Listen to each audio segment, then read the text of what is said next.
Hi, everybody. Welcome back to the Starting Five here on HMTV6. Mark Keller with you, joined once again by Tim Kelby to my left, Herald-Mail Sports reporter. Softball guy, too, this year. Yeah, thank you.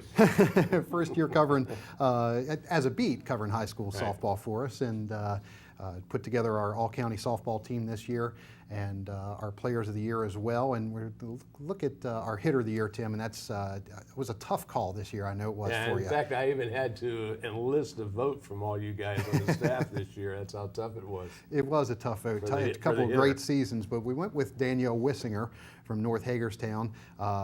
Outstanding year for her this year for the catcher, and third year on the first team for her as well. Yeah, where's number 13? Doesn't have any superstitions. 507, 34 hits, 3 home runs, and 23 RBIs. Not bad numbers for a catcher. Also had 10 stolen bases and 8 walks, so she's got a little bit of speed behind her. But yeah, a really nice catcher that anybody wants to have on their team. And there were a few in the county this year. You know, you had catchers, Kinsey Shiflett over at Smithsburg. But she was voted the best, and it was, as you said, it was a tough decision over Brooke Parks at Smithsburg, because Brooke hit 514, and it was tough. It really was. Go back to Danielle, and she mentioned that the story you did, that some of the goals that she had, hitting 500, being the hitter of the year. Yeah, she wanted to be the hitter, Herald-Mail hitter of the year. That was one of her goals that she listed. And they said, "Oh, okay, here you are." Yeah, that surprised me. And throwing out every runner that tried to steal against her. Probably didn't hit that, unfortunately. Yeah, well, I don't know. Unfortunately, those stats weren't available. But I wouldn't be surprised. There probably weren't too many players who did try to run on her. She's a heck of a player. Yes, I saw her play a couple times, and really a nice player. Well, you mentioned Brooke Parks as well. Absolutely. And it could very well have been Brooke. She holds a couple of records now at Smithsburg. She was in the discussion. She hit 514. She had 37 hits on the season, drove in 16 runs for the Leopards, and again another third timer for All County. Can't go with co-players, though, can we? Nope, not me. That's a no-no. Absolutely, absolutely. Well, let's look at the pitcher of the year now as well, and that was that one did come from Smithsburg, and that was Kara Ferguson. Yeah, Kara Ferguson. She actually shared the honors last year with Amber Forrest at Clear Spring this year. Kara had only an 11-7 record. She had 103 strikeouts in 136 innings. Had a 1.24 ERA. 7 losses, huh? Well, a few holes developed in the Smithsburg defense this year.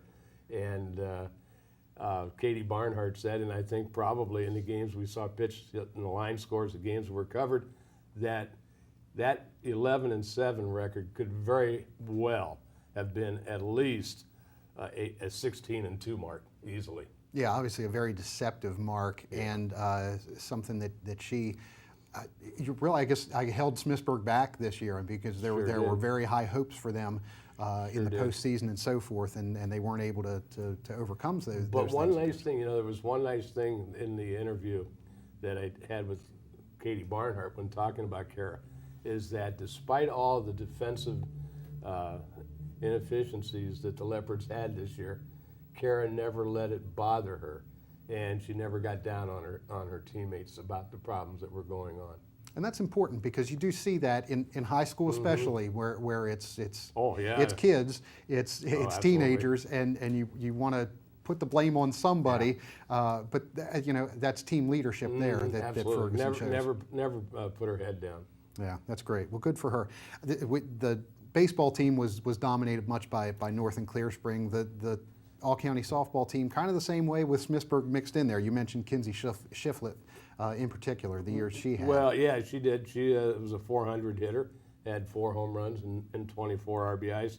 Really, all of the softball, out of the 15 players that were on the all-county team, they pretty much came from North, Clear Spring, and from Smithsburg. There was a Hancock player that was on, but you had Caitlin Merling at South Hagerstown and Savannah Mills. So we had, I think, the breakdown, we had two freshmen, 3 sophomores and 2 juniors, along with 8 seniors. So we're going to see a lot of familiar names coming back next year. But yeah, Shiflett was one of them. Second year honors, Sarah Elwood out of Clear Springs, she was an all-county for the second year, and Kayla Huntsberry at Smithsburg was a second year, and Huntsberry is one of those that will be back next year. Good to see youngsters on there. Some of the underclassmen, because the baseball was really dominated by juniors and mostly seniors. Yeah, it really but a few was. So juniors. it'll be interesting to see when we do next year's preseason, and we look for the players to watch, see who the coaches nominate next year. Okay, you mentioned We coaches. should have some automatic names. Yeah, you mentioned coaches, and I know the coach of the year was a tough call too. Yeah, it was, because obviously nobody went to any states or won any regional titles. So we're pretty much on the best record of the season went to Ron Baker. Clear Spring, the Blazers were 14-5.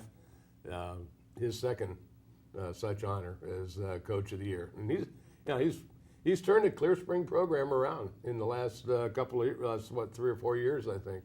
And he's got some good things going up there, and he's got some talent coming back next year also. Close call with Amanda Fleming from North Hagerstown. Oh, absolutely. Amanda did a nice job. The Hubs were only 6-14 last year, so they turned it around this year. Close call indeed. Let's switch gears a little bit. We've now officially wrapped up the spring season for high schools, and let's look ahead to the fall season. Some news from football. Juwan Sandridge, the head coach down at St. James, stepped down on Saturday and gave his resignation. 5-13 in 2 years there at his alma mater. He coached there as an assistant for 5 years.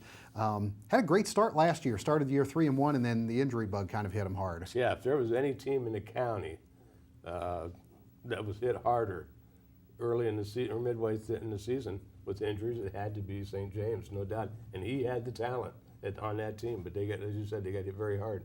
So he is going to North Hagerstown to take over as the offensive coordinator there under Danny Cunningham. And he said one of his goals is to become a head coach at one of the county schools. Well, it would be my guesstimation that I think maybe he might be headed toward a head coaching job in North Hagerstown in a couple of years. Oh. I think Danny Cunningham is eventually going to be that's what he's working for anyway. When Marcia Nissel retires, that he'll be the AD at North Hagerstown, and quite possibly could be a head coach Sandridge. Okay. Well, let's keep this tape on file, and we'll go back to this one and see if Tim's prognostication comes true. We'll hold you to that one, Tim. So, Okay. well, thanks for joining us on the Starting Five today. We'll be here next week, right here live at 7 o'clock on HMTV 6. Be with us again. Thanks.